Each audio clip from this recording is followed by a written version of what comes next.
한번 더 보시고 한번 얘기해 보시죠. 네. 라고 얘기했잖아요. 당신은 워킹맘입니다. 당신은 아주 많은 짐을 가지고 있죠.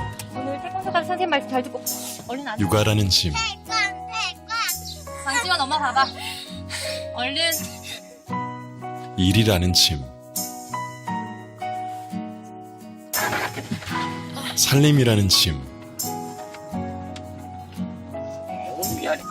남편이라는 짐. 아 됐어 왜 이래. 남편이.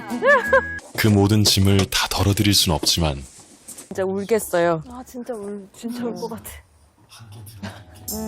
당신은 워킹맘입니다. 당신은 맘입니다. 자, 2015년에 나온 광고예요. 2015년에 나온 광고인데, 뭐, 일이라는 짐, 육아라는 짐, 또 뭐, 살림이라는 짐, 심지어 광고 마지막에 남편이라는 짐까지. 남편을 좀 되게 와닿으시죠? 만약에 부인께서 나가서 일을 한다 그러면, 네. 정은지 씨가 그러면 애들을 돌봐주실 생각이 있으신 거예요? 제가요? 네. 제가요? 네. 제가요? 라는 거예요. 제가 그걸 왜 해야 되나요? 되게 탐지네요. 이제 가정이 몇 개, 그러니까 한 만 3세 이전까지는 아빠가 해줄 수 있는 게 별로 없어요. 그러니까 한 5, 6세 넘어가고 만 7, 8세 정도 되면 같이 뭐 좀 몸으로 놓아줄 수도 있겠지만. 근데 저도 거기를 약간 반대합니다. 왜냐하면 왔다 갔다. 저는 왔다 갔다. 저는 남의 얘기가 아니라 제 얘기만 하면 뭐 운전해도 왔다 갔다 할 수 있는. 하세요. 네, 말씀하세요. 그 아이의 신체 접촉이라는 게 엄마의 뱃속 자궁을 통해서 나오긴 했지만 지금도 샤워는 아이들하고 같이 해요.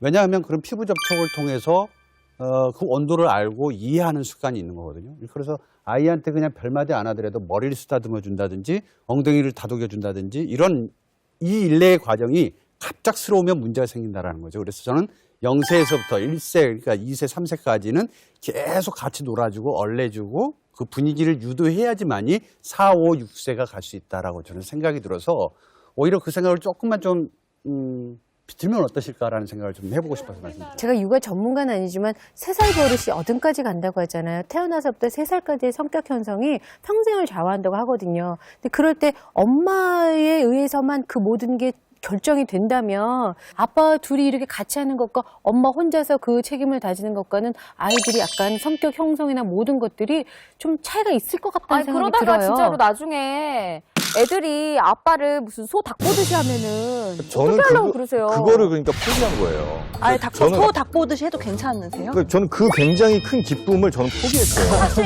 엄마 사람들이 생각을 하는 게 엄마는 10달 동안 품고 있으니까 당연히 아이와 어떤 교류가 있을 것이다라고 생각을 하는데 10달 동안 아이 얼굴 못 본 거는 엄마도 마찬가지예요. 내가 낳은 애 맞아? 이렇게 생각이 드는 거 아이를 처음 보는 나보지도 거 않고 마찬가지예요. 진짜요, 진짜. 정말요. 진짜 맞아요. 저희 되게 어머니도 신경해요. 저희 어머니가 전화 고 굉장히 놀랐어요. 놀라셨겠죠. 아, 이거 폭력입니다. 아니, 그게 하지 아니라 마세요. 왜냐면 아, 진짜 놀랐어요. 폭력이. 이렇게 귀한 아들이 나왔구나. 네. 어? 놀라셨겠죠. 네, 실제로 정말로 낳았는데 얘를 정말 다 키워야 돼. 나 혼자서 이제 내가 밥을 주지 않으면은 얘는 진짜 굶어 죽는 거야. 이런 생각 때문에 너무나 막 책임감이 무거워서 병원에 놓고 오고 싶었다는 사람들도 저는 주변에서 들었어요. 그래서 네. 그게 이 부성애하고 모성애는 좀 다른 걸까요? 기본적으로 전 질적으로 다르죠. 왜냐면 지금도 우리 집사람은 아이를 볼 때마다 얘가 정말 내 아이인가 싶을 정도로 너무 이쁘고 매번 감격을 한다는 거예요. 그러니까 이거는 아빠인 저도 물론 굉장히 아이가 이쁘고 사랑스럽지만 제가 느낄 수 있는 것과는 정말 질적으로 다른 어떤 사랑의 개념이 분명히 좀 있는 것 같아요. 뱃속에서 아이가 만들어지기 시작하면서 출산하면서 옥시토닌이라고 하는 그 성분이 네. 굉장히 많이 만들어지고 그게 곧바로 모성애하고도 연결이 된대요. 그래서 본능적으로 아이가 태어나자마자 젖꼭지가 단단해지고 아이에게 젖을 언제든지 먹일 수 있는 그런 자세가 되고 사람들이 생각하기를 여성은 여성 호르몬이 나오니까 그리고 애를 보니까 이게 가능하구나 했는데 나중에 이제 게이 커플이 애를 둘이 같이 보기 시작했어요. 근데 그 두 남자의 뇌에서 여성의 뇌와 똑같은 반응이 나오는 걸 보고 이 모성애라는 게 꼭 여자만의 전유물은 아니구나라고 이제 나왔거든요. 그러니까 저도 정말 젖만 나오면 저도 먹이고 싶어요. 근데 젖이 안 나오니까 못 먹이는데 그 24시간 젖만 물고 있지는 않거든요. 그렇죠.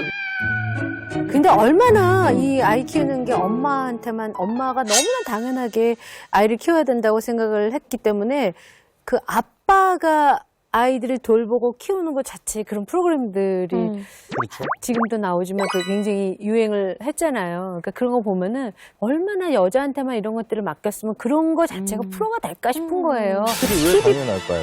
어떤 게요? 그러니까 그걸 왜 우리가 당연하게 생각하느냐? 꼭 이게 우리 문화가 굉장히 유교적이고 남녀 차별적이라 그러냐? 일반적으로 전 세계 모든 문화권에서 다들 아이가 태어나면 엄마가 먼저 케어를 해요. 제가 독일에 살 때 일인데 정말 유모차 끌고서는 공원에 나오는 남자들이 정말 너무너무 많아요. 저는 처음에 갔을 때 그게 편부 가정인지 알았어요. 그 정도로 정말 엄마의 손이 필요하다고 생각하는 그 정도의 아이들인데도 아빠가 데리고 나와서 케어를 해요. 모든 남자들이 아마 저처럼 프리랜서로 시간이 이렇게 자유시간들이 좀 있다면 제가 유일하게 할 줄 아는 거는 아침에 아이 둘을 학교에 보내는 일이에요. 그것도 자전거를 태워서. 아마 세상의 모든 남자들이 저 정도의 시간을 주면 충분히 저처럼 할 거라고 생각이 들어요. 그렇게 가면 그렇게 못나 보인다고 생각하는 게 문제인 것 같아요. 실제로 아니, 저 사람 되게 노는 사람인가? 뭐 하는 사람인가? 그쵸? 실제로 그런 사람 있잖아요. 그래서 선글라스 끼고 가요. 못 알아보고. 실제로 미국의 중앙정보국 CIA에서 발간한 월드 팩트북에 따르면 우리나라 출산율이 OECD 35개 회원국 중에 꼴찌고요. 최하위고요. 탈퇴하자고 그랬잖아요. 제가. OECD 나오자고요. 아니 근데 이건 왜 OECD만의 문제가 아니라 세계 224개국 중에서도 220이래요. 이런 수치를 따진다면은 사실은 정부에서 어느 나라라도 출산을 장려하기 위해서 어떤 정책들이 필요하지 않을까 싶은데 우리 정부는 어떤 노력들을 하고 있을까요? 얼마 전에 난리 났었잖아요. 그 출산지도. 저출산을 해결하기 위해서 가임기 여성지도인가 뭐 가임기 출산지도인가를 아니, 만들어하고 난리가 났었죠. 그거 봤는데 저 그 출산지도 좀 설명 좀 해주세요. 어떤 거였는지. 일단은 가임기 여성을 20세에서 44세까지로 이제 생물학적 나이로 딱 정확하게 규정을 해서 대한민국의 그 지자체별로 이 가임기 여성이 몇 명이 사는지를 표시를 하고 순위를 표기한 거예요. 지자체가 더욱더 노력해라 이런 식의 이야기였었던 거죠. 그러니까 뭐 어떻게 해석하면 좀 기분 나쁘실 수도 있는데 긍정적으로 좀 판단해 보면 이런 지역들 예를 들면 서울의 어느 구 혹은 뭐 경기도의 어느 시 이런 데가 가임기 여성이 좀 더 많으니 가임기 여성들이 좀 더 아이를 편하게 낳을 수 있도록 여러 복지적인 혜택을 좀 더 집중해서 발휘해라 이런 식으로 우리가 공무원들에게 좀 더 푸시를 할 수 그 있는 지역에 거잖아요. 가임기 여성들이 더 많으니 이 지역엔 뭔가 정책을 좀 더 활발하게 더 해야 된다. 그 자체가 여자들이 언젠가 아이를 낳을 것 낳을 가능성이 높죠. 그 나이 때 여성들이. 그 말은 여자를 아이 낳는 기계라고 생각하는 것과 지금 아니, 뭐가 그 아이를 다른가요? 낳는 그 연령대잖아요, 보통이. 사실상 저출산이라고 하지만 아이를 낳았을 때 아이를 보낼 만한 국공립 어린이집이 굉장히 그러니까 적어요. 바로 그런 겁니다. 그럼 실제로 국공립을 아이를- 어디다 지어야 되느냐, 이 지도를 보고 가임기 여성이 좀 더 많은 지역에 국공립 유치원 같은 거 좀 더 활성화시켜라. 이런 거 할 수 있는 이게 거예요. 저기 이런 지도가 나온 게 왜 기분이 나쁠까요? 여성에게 저출산의 원인을 돌리는 방식인 거죠. 너희들은 가임인데 왜 임신하지 않느냐. 보면은 최근에 아주 굉장히 네. 쇼킹한 대책도 난리가 발표됐다면서요. 났었어요. 이것 네. 때문에 정말 난리가 났었는데 올해 2월에 한국보건사회연구원에서 발표한 보고서에 저도 지금 너무 당황스러운데 여성의 불필요한 스펙 쌓기를 막아야 아이고야. 된다. 라면서 이를 위해서 기업이 채용에 있어서 불필요한 스펙을 가진 여성들에게 불이익을 줘라. 불필요한 스펙이 그러니까 더 똑똑해지지 말라는 거죠. 더 이상 공부하지 말아라. 이거죠. 너네가 너무 똑똑하고 스펙이 높은 나머지 골드미스가 되어서 김치녀짓이나 하지 뭐 이런 얘기인가요? 일하지 말고 애 낳아라 이거군요. 그러니까. 저출산 정책에 대응하는 방식들을 잘 보면 사실은 저출산이라고 하는 것이 이 나라의 위기라고 이야기할 때 그 위기가 되게 많은 경우에 결혼할 짝을 못 찾았고 그래서 자손을 낳을 수 없는 남성의 위기로 치환돼서 이야기된다라는 거예요. 그러니까 계속 결혼 못한 남성을 말하자면 피해를 본 사람의 위치에 놓기 때문에 예컨대 그 스펙을 쌓아서 결혼하지 않는 여성을 끌어내려서 결혼시켜야 된다라고 이야기하는 방식이라는 거죠. 근데 이건 좀 같을 수도 있고 다를 수도 있는데 지금 우리 출산의 얘기를 좀 많이 하고 있잖아요. OECD 국가에서 해외 입양을 제일 많이 하는 나라예요. 부끄럽지만. 그 말은 뭐냐면 그만큼 책임질 수 없는 내 자신 스스로가 된 이 나라에 이 지경 꼴이 된 거예요. 그러니까 낳아서 기르는 문제가 아니라 아예 낳아서도 이미 그 다음에 대한 준비를 전혀 못하고 있는 거라는 거죠. 우리가 출산이 저출산이라고 얘기를 하고 있지만 버려진 아이들은 더 많아요. 심지어는 좀 국가적으로 창피한 일이죠. 그러니까 사실은 이걸 뭐 나라 안 나라 얘기를 어떻게 할 수 있겠어요. 그래서 박명수 씨 하나 더 나오실래요? 저요? 복지 좀 괜찮아졌는데. 저 공장 문 닫았어요. 아, 그렇습니까? 뭐 이런 분들도 계시고. 예. 어떻게 은하선 씨 좀 하나 더. 괜찮아요. 지금 하나 더란 지금 없어요. 어디 지금 아, 네. 아유, 실례하셨네요. 예. 연말에 어쨌든 근데 지금 이제 감독님, 제가 그 얘기를 쭉 들어보니까요. 우리나라가 진짜 아기를 많이 안 낳고 그 222건 바닥이잖아요. 아기를 낳고 지금 키우는 엄마들이 굉장히 고마운 분들이었네요. 근데 이런 분들을 우리가 왜 맘충이라고 벌레라고 약간 실수하거나 몰지각한 부분들이 있었지만 이렇게 애를 낳아서 애국을 해주시는 분들을 맘충이라고 부른다니까 좀 미안한 생각이 드네요. 그 문화라는 건 사실 하루아침에 만들어지는 게 아니잖아요. 그러니까 저는 뭔가를 비하하는 맘충, 벌레, 엄마와 벌레가 붙는다는 건 사실 저는 정말 가슴 아픈 일이라고 생각하기 때문에 이 맘충이라는 단어 자체가 좀 빨리 없어졌으면 좋겠고요. 대선이잖아요. 네. 이런 맘충을 없애겠다 이런 공약 같은 건 없겠죠? 대선 후보들 육아 정책을 보니까 네. 구체적으로 맘충을 없애겠다 뭐 이런 그러면 얘기는 없죠. 없죠. 네. 근데 대신에 뭐 아빠들의 육아휴직을 전폭적으로 지원하겠다. 뭐 슈퍼우먼 방지법, 어린이집을 증설하겠다. 뭐 이런 대체적인 뭐 육아 정책들이 많기는 하더라고요. 사실 이 아빠를 육아에 불러들였다는 것 그 자체만도 사실 좀 의미가 있는 것 같아요. 저는 정말로 그러니까 아이를 낳고 싶은 사람이 낳아서 인간적으로 키울 수 있는 제도적인 조건들이 만들어져 가면 실제로는 아이를 낳고 싶은 마음이 없었던 사람들도 낳고 싶어질 수도 있고 뭐 나도 힘들어 너도 힘들어 이런 식의 문제로 가지 말고 좀 이렇게 의견을 모아서 살기 좋은 조건들을 만드는데 함께 했으면 좋겠다 그러니까 이런 생각이 좀 듭니다. 아이 하나를 키우려면 온 마을이 필요하다라는 말이 있잖아요. 그러니까 그만큼 아이를 한 명 키우는 데는 정말 많은 배려, 관심 그리고 많은 이들이 도와줘야 된다는 그런 말인 것 같아요. 그래서 오늘 벌러가 된 엄마 맘충이라는 주제로 이야기를 나눠봤는데 한 줄 까톡으로 정리를 좀 부탁을 드려보도록 하겠습니다. 저부터 할까요? 네, 유리 씨 좋아요. 너는 아래서 나왔냐? 자신도 어머니의 배에서 나왔잖아요.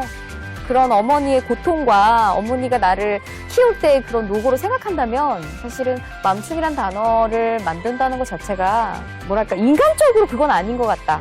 예. 맘충이라는 말 대신 그 사이에 고자를 한번 더 봤으면 좋겠어요. 맘고충. 엄마는 늘 고충이 많다. 저는 맘충고로 하겠습니다. 맘충고. 예, 엄마들이 아이가 올바르게 성장하기 위해서는 아이가 그런 식당에서 막 난리를 피운다고 이러지 못하게 만드는 것이 사람들을 위해서도 공동체를 위해서도 그리고 바로 내 아이를 위해서도 반드시 필요하다. 충고를 많이 할 수 있는 엄마가 좀 됐으면 좋겠다. 맘충고로 가겠습니다. 모성은 만들어진 것. 그러므로 모성과 부성이 건강하게 만들어질 수 있는 사회적 조건을 만듭시다. 오늘 준비 많이 했다. 멋있어. 저도 사실 기저귀를 놓고 간 엄마들을 뒤에서 많이 욕했던 한 사람으로서 저도 아이를 낳고 키웠던 엄마였지만 지금 그걸 다 까먹었거든요. 그래서 저는 앞으로 이런 카페나 음식점에서 기저귀를 놓고 가는 엄마가 있다면 뒤에서 욕을 하지 않고 그 기저귀를 제가 치울 거예요. 그것이 바로 우리가 이런 단어들을 없앨 수 있는 지름길이 될 수 있을 것 같아요. 우리 맘충이라는 단어는 좀 없어졌으면 좋겠네요. 그죠? 네. 자, 까칠한 토크. 저희는 다음 시간에 뵙도록 하겠습니다. 고맙습니다. 멋있다. 오, 너무 멋있어, 마지막에. 오, 정말 짱이야, 짱.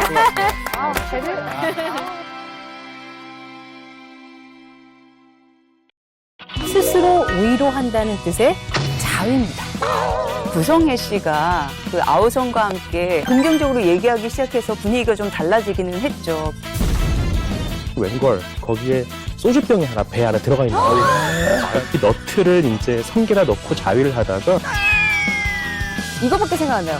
정자가 난자를 향해 헤엄치고 있습니다. 여자는 밭이야. 남자는 씨야. 근데 여자는 53.1%가 자위 경험이 있다고 합니다. 여자도 자위를 해요 라고 얘기를 했는데 신기한 동물 보듯이. 네. 송이 까지네. 나야 아무도 안 해? 생각도 못하는 거예요. 그러니까 밀어내는 게 아니라 하나 된 까칠 남녀. 아, 맞아요. 아, 그렇다. 하나 되는.